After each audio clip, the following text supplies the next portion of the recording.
बिस्मिल्लाहिर्रहमानिर्रहीम। अस्सलाम वालेकुम स्टूडेंट्स, क्या हाल है आप सबके? ठीक ठाक होंगे। अच्छा, 10 क्लास की सीरीज़ हम लोगों ने स्टार्ट की थी मैथमेटिक्स की, जिसमें हमने 1.1 एक्सरसाइज कंप्लीट कर ली है। आज हमने स्टार्ट करनी है 1.2 एक्सरसाइज, और 1.2 एक्सरसाइज का जो टाइटल है वो है क्वाड्रेटिक इक्वेशन को, यानी क्वाड्रेटिक फार्मूला। हम में से ज़्यादा टीचर्स जो होते हैं वो मोस्टली यही करते हैं कि स्टार्ट करवा दी स्टूडेंट को 1.2 एक्सरसाइज, 1.1 एक्सरसाइज, सीधा क्वेश्चन पे आ गए, एग्जाम्पल्स को कंसीडर ना किया, फार्मूलाज को ना देखे। 100 में से आउट ऑफ 5 टीचर्स आपको पूरे साइड्स पे मिलेंगे ऐसे जो आपको बेसिक फार्मूले की जनरेशन भी बताएंगे। I am not asking about my self कि मैं उनमें से एक हूँ, जस्ट मैं ये कोशिश करना चाहती हूँ कि ईच एंड एवरी थिंग, अगर मेरे पास किसी भी तरह का कोई इंपॉर्टेंट नॉलेज है तो मैं अपने स्टूडेंट्स में लाजमी कन्वर्ट करूँ। तो डैट्स वाई आज मैं आप लोगों को ये बताना चाहूँगी, जो क्वाड्रेटिक फार्मूला हम लोग पढ़ते आए हैं, और ये भी मुझे पता है कि आप में से बहुत से स्टूडेंट्स को ये फार्मूला अच्छे से आता भी होगा, x is equal to minus b plus minus under root b square minus 4ac over 2a। लेकिन ये जनरेट कैसे होता है, आखिर ये बनता कैसे? अगर पेपर में ये क्वेश्चन आ जाए कि derive the formula of quadratic, drive the quadratic formula, तो फिर आप लोग क्या करेंगे कि आप लोग सोचेंगे ये तो हमें करवाया ही नहीं गया था, यानी ये एक्सरसाइज से रिलेटेड क्वेश्चन है ही नहीं, ये आउट ऑफ सिलेबस है। नो, आप लोगों की बेसिकली बुक में ये चीज़ दी हुई है जो कि हम लोग खुद से कंसीडर नहीं करते। हम लोग पढ़ना ही गवारा नहीं करते, हम सीधा पेज पलटते हैं, 1.1 एक्सरसाइज पे आ जाते हैं, फिर 1.2 पे आ जाते हैं, और इसमें जो मटेरियल दिया हुआ होता है उसे पढ़ने की हम कभी जहमत नहीं करते। तो आज हम लोग स्टार्ट करेंगे दी क्वाड्रेटिक फार्मूला से, और इसको डिराइव करके देखेंगे कि फार्मूला एक्चुअली बनता कैसे है। आपके पास quadratic equation, sorry standard form जो है किसी भी इक्वेशन की मौजूद है, आपको पता है, बल्कि आपको आती भी होगी, क्या a x square plus b x plus c is equal to 0। इस इक्वेशन को हम बाय कंप्लीटिंग स्क्वायर मेथड के ज़रिए डिराइव करेंगे और देखेंगे कि हमारे पास किस तरह की इक्वेशन आती है। Divide each term by a to get the coefficient of x square equals to 1। अब जाहिर सी बात है, हमने कंप्लीटिंग स्क्वायर में यही किया था, जो भी एक्स स्क्वायर के साथ कोफिशिएंट मौजूद होता है उसको हमने क्या करना होता था, एक्सपायर कर देना होता था, कैंसिल कर देना होता था, जिसके लिए हम क्या करते थे, डिवाइड करते थे ऑल टर्म्स को उसी टर्म के साथ। मैंने ए के साथ सारों को डिवाइड किया, ये x square as it is आ गई, और plus b over a x आ गया, और प्लस सी ओवर ए आ गया। अब shifting the coefficient term to the right, अब ये मैंने पहले कोफिशिएंट लिखा था लेकिन मैंने कांस्टेंट लिख दिया। जो वेरिएबल्स होते हैं ना एक्स वाई जेड, मैथ्स में एक्स वाई जेड वेरिएबल्स कहलाते हैं, ए बी सी जो होते हैं वो कांस्टेंट्स कहलाते हैं, लेकिन वेरिएबल्स के साथ जो चीज़ मौजूद होती है उसको कोफिशिएंट्स कहते हैं। चूंकि इसके साथ किसी भी तरह का कोई वेरिएबल नहीं है तो दैट इज कॉल्ड कॉन्स्टेंट्स। ठीक है, तो अब हमने क्या करना है कि multiplying the coefficient of x with 1/2, जाहिर सी बात है जो कोफिशिएंट एक्स था उसको 1/2 से हमने मल्टीप्लाई करना था, that is 1/2 b over a. बी को 1 से मल्टीप्लाई किया, बी 2 को ए से मल्टीप्लाई किया, तो हमारे पास क्या आ गया, 2a आ गया। अब adding b over 2a whole square on both sides, आप इसको इक्वेशन 1 कंसीडर कर लें और कहें adding b over 2 whole square on both side by taking equation 1, तो x square plus b over a x plus b over 2a whole square is equal to, ये minus c over a है तो plus b over 2a whole square हो गया। ठीक है, अब इसको हमने क्या कंसीडर कर लिया, a square plus b square plus 2a भी हमारा फार्मूला वाइंड अप हो गया, इसको बंद कर दिया, x plus b over 2a whole square हो गया। इन दोनों का हमने एलसीएम लिया, लेकिन एलसीएम लेने से पहले हम इसका स्क्वायर ओपन करेंगे, बी स्क्वायर हो गया, 2 2 ज़ा 4 हो गया, और a का स्क्वायर a स्क्वायर हो गया। अब नेक्स्ट स्टेप में इन दोनों का हमने एलसीएम लिया तो क्या आया हमारे पास, 4a स्क्वायर हो गया। ठीक है, क्या आया, 4a स्क्वायर। 4a स्क्वायर को a से डिवाइड करेंगे तो a स्क्वायर a से कैंसिल हो जाएगा, पीछे रह जाएगा 4 और a, तो 4a माइनस सी से मल्टीप्लाई होकर माइनस 4ac आ जाएगा। इसी तरह से 4a स्क्वायर इस 4 स्क्वायर से डिवाइड होगा तो 1 आ जाएगा, b स्क्वायर हमारे पास 1 से मल्टीप्लाई करके आएगा।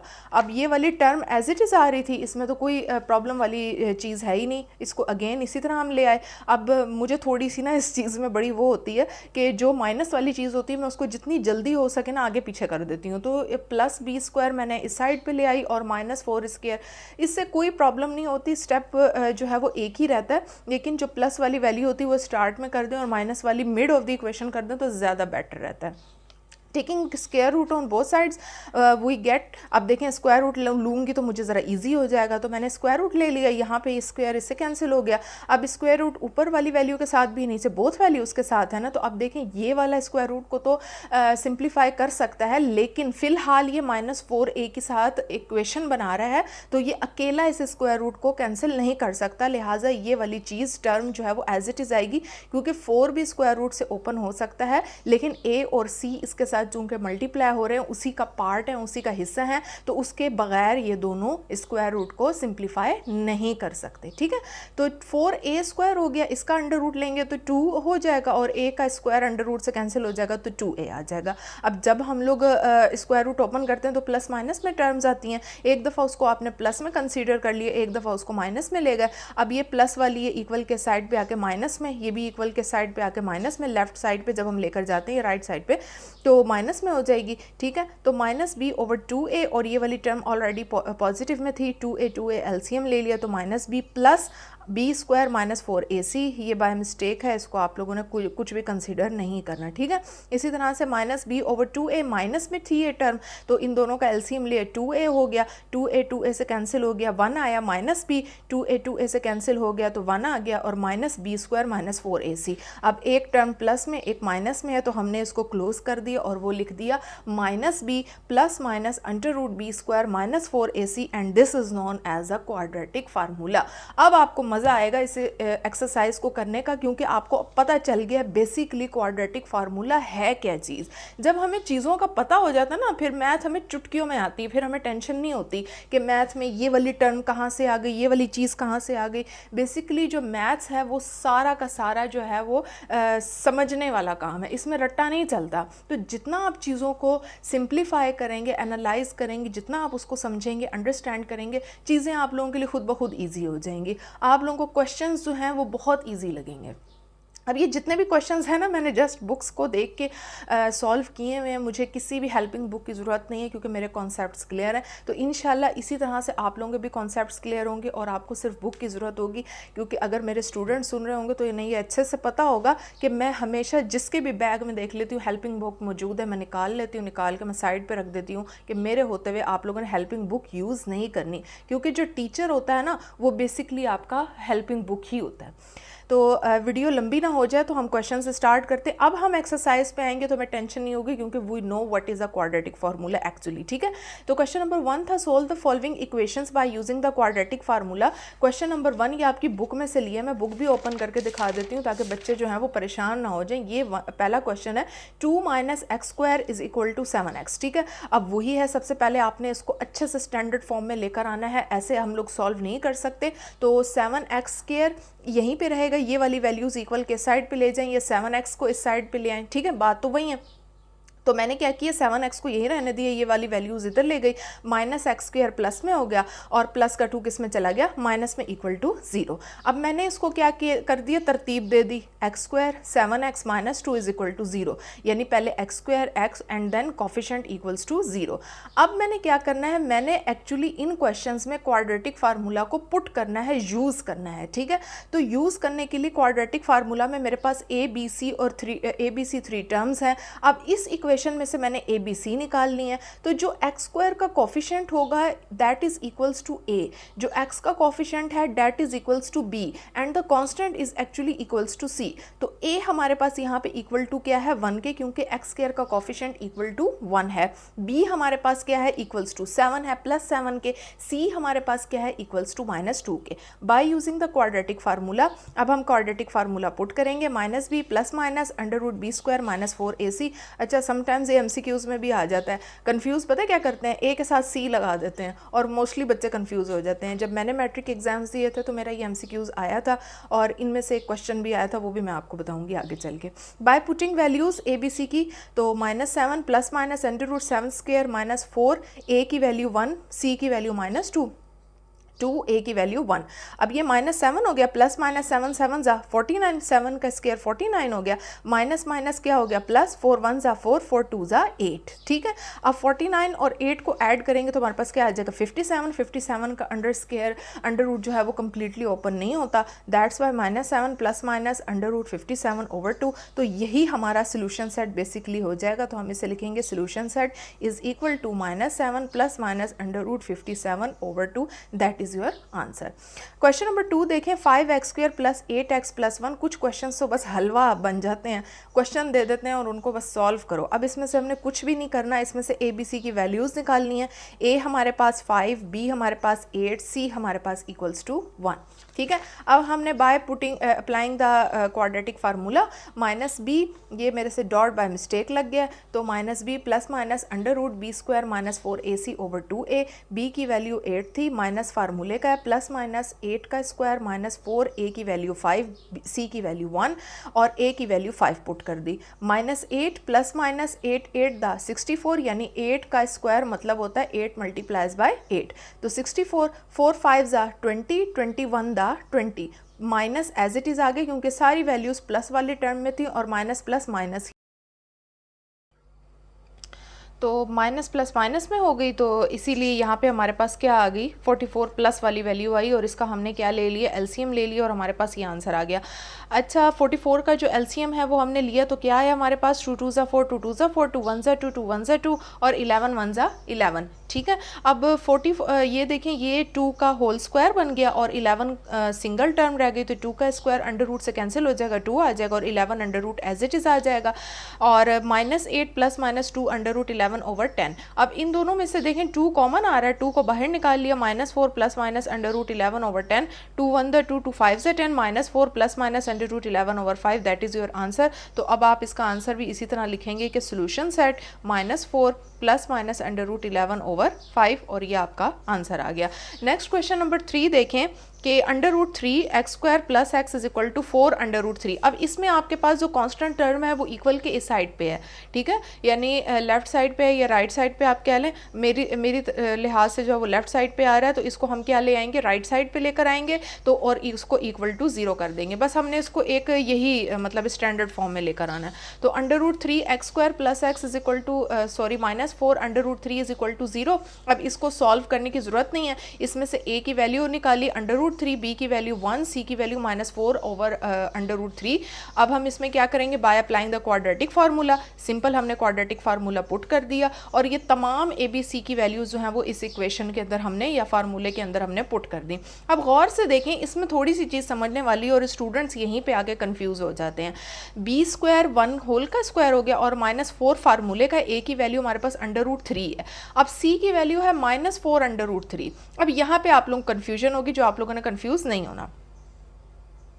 तो -1 प्लस माइनस अंडर रूट 1 का स्क्वायर 1 हो जाएगा। अब ये माइनस और ये माइनस इक्वल टू किसके बराबर होंगे प्लस के, 4 दा 16 हो गया, अंडर रूट 3 और अंडर रूट 3। अब ये गौर से देखें ये प्लस माइनस नहीं हो रहे, ये आपस में मल्टीप्लाई हो रहे हैं। ये जो पूरी वैल्यू है ये मल्टीप्लाई हो रही है इस पूरी वैल्यू के साथ। a और c को देखें ना, ये दोनों आपस में मल्टीप्लाई हो रहे हैं, तो इसकी जो टर्म्स होंगी a और c की वो भी आपस में मल्टीप्लाई ही होंगी, प्लस माइनस नहीं होंगी। तो अब ये 4 अंडर रूट 3 है और दूसरा है -4 अंडर रूट 3, तो ये प्लस है और ये माइनस, सॉरी ये भी माइनस में है, तो माइनस माइनस क्या हो जाएगा प्लस, 4 4 ज़ा 16 और अंडर रूट 3 होल का स्क्वायर हो जाएगा। अब यहीं पे मैंने क्या किया अंडर रूट 3 होल स्क्वायर कर दिया, ये स्क्वायर इस अंडर रूट से कैंसिल हो गया और मेरे पास सिंपल 3 रह गया। 16 को 3 से मल्टीप्लाई करेंगे तो मेरे पास क्या आ जाएगा, 16 को 3 से मल्टीप्लाई करने से 48 आएगा, 48 में 1 ऐड कर देंगे तो 49 आ जाएगा। ये वाली सारी टर्म्स एज इट इज़ हो जाएंगी क्योंकि 1 का स्क्वायर 1 ही होता है, ठीक है। 49 का अंडर रूट हमें पता क्या होता है, =7 के बराबर होता है, यानी 49 है ना, इसका आप एलसीएम ले लें 49 का, तो 7 7 ज़ा 49, 7 1 दा 7, यानी 7 होल का स्क्वायर अंडर रूट लेंगे तो कैंसिल, ये मेरे पास 7 आ गया, ठीक है। तो एक दफ़ा प्लस में और एक दफ़ा माइनस में, यहाँ पे मैंने इसको प्लस में ले लिया, यहाँ पे माइनस में, -1 + 7 2 अंडर रूट 3 और 7 में से 1 जाएंगे तो 6 आ जाएगा, अंडर रूट 3 2 3 दा 6 और 2 1 ज़ा 2, तो मेरे पास ये इसका आंसर आ जाएगा 3 अंडर रूट 3 और -1 -7 2 अंडर रूट 3, -1 और -7 क्या हो जाएंगे -8 हो जाएंगे, 2 4 ज़ा 8 -4 ओवर अंडर रूट 3। अब बुक में उन्होंने पता नहीं कैसे ये 3 अचानक से गायब कर दी और √3 और -4 ओवर √3 लिख दिया, हालांकि ऐसी कोई चीज़ नहीं है। 3 ओवर मैथ्स में ऐसी कोई चीज़ या कोई ऐसी बात नहीं बताई जाती। 3 ओवर √3 इसका आंसर है, -4 ओवर √3 यही इसका फाइनल आंसर बनता है। नेक्स्ट क्वेश्चन नंबर 4 देखें, उसमें आपको फिर अगेन एक चीज़ दी हुई है, थोड़ा सा ये उस चीज़ों को उलझाते हैं जहाँ से बच्चे जो है ना कंफ्यूज हो जाते हैं कि अब इसको कैसे करना है। याद रखें, एक इक्वेशन की स्टैंडर्ड फॉर्म अगर आपको याद हो जाती है ना, फिर आप सारा कुछ कर लेंगे। अब 4x² - 14 = 3x है, right it in a standard form. 4x², ये 3 इधर आके माइनस में हो जाएगा, -14 = 0। अब इसमें से a, b, c और की वैल्यूज़ जनरेट करें। a की वैल्यू 4, b की वैल्यू -3 और c की वैल्यू -14। तो by applying the quadratic formula x = -4 ± √b² - 4ac/2। और फिर लाइट की तरह पेन ने भी मेरा साथ छोड़ दिया, मैंने ब्लू पेन से बाकी वर्क किया हुआ। By putting values in the equation x = -3 10 minus, अब b की वैल्यू -3 होल स्क्वायर है, -4 एज इट इज़ है, a की वैल्यू मेरे पास 4 है, c की वैल्यू मेरे पास क्या है -14 है, माइनस क्या हो जाएगा +14 को 4 से और फिर उसको 4 से मल्टीप्लाई अगेन करें तो 224 आएगा। 3 को 3 से करेंगे तो 9 आएगा, माइनस है तो 2 टाइम्स मल्टीप्लाई होने से 9 हो जाएगा, प्लस माइनस ख़त्म हो जाएगा, ये माइनस भी प्लस हो जाएगा, +3 आ जाएगा। तो 3 ± अंडर रूट इन दोनों को ऐड करेंगे, 224 में 9 को ऐड करेंगे 233 आंसर आएगा। इसका जो है वो एलसीएम कम्प्लीटली तौर पे सॉल्व नहीं होता, दैट्स वाई इसी को ही हम सोल्यूशन सेट कंसीडर करेंगे। 3 ± under root 233/8 that is your answer.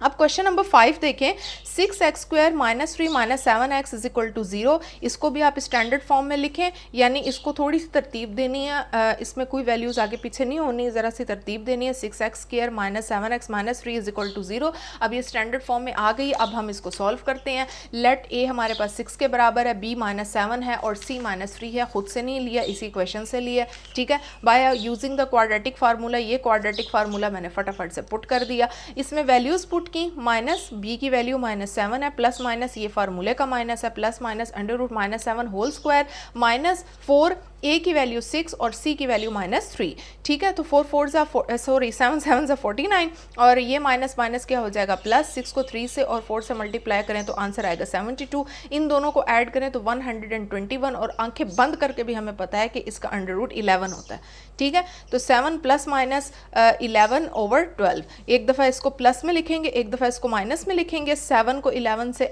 में ऐड करें तो हमारे पास आ जाता है आंसर 18, ठीक है। 18/12। अब मैंने इसको पहले 2 से किया था, फिर 3 से कर दिया, आप इसे डायरेक्ट भी कर सकते हैं। तो मैंने 2 6 = 12, 2 9 = 18, फिर 3 2 = 6 और 3 3 = 9, तो मेरे पास आंसर आ गया 3/2। आप 7 में से 11 को माइनस करें तो आंसर आता है -4, बड़ी वैल्यू के साथ माइनस का साइन है, ये कंसीडर रखना है, आपने हमेशा याद रखना है। और -4/12 हो जाएगा, 4 1 = 4, 4 3 = 12 और मेरे पास आंसर आ गया -1/3। तो मेरे पास जो सोल्यूशन सेट आता है वो 3/2 और -1/3 आता है। उम्मीद करती हूँ आप लोगों को मेरा आज का लेक्चर बहुत अच्छे से समझ आ गया होगा। अपने कीमती कमेंट्स के साथ, लाइक और सब्सक्रिप्शन के साथ ज़रूर बताया करें कि आपको मेरी वीडियोस कैसी लग रही हैं, लेक्चर कैसे लग रहे हैं। और नए आने वाली वीडियोस के लिए आप बेल आइकॉन लाजमी प्रेस करें ताकि आप लोगों को मेरी नए आने वाली वीडियोस का नोटिफिकेशन साथ के साथ मिलता रहे। थैंक यू सो मच, तब तक के लिए इजाज़त दीजिए और दुआओं में याद रखिएगा। अल्लाह हाफ़िज़।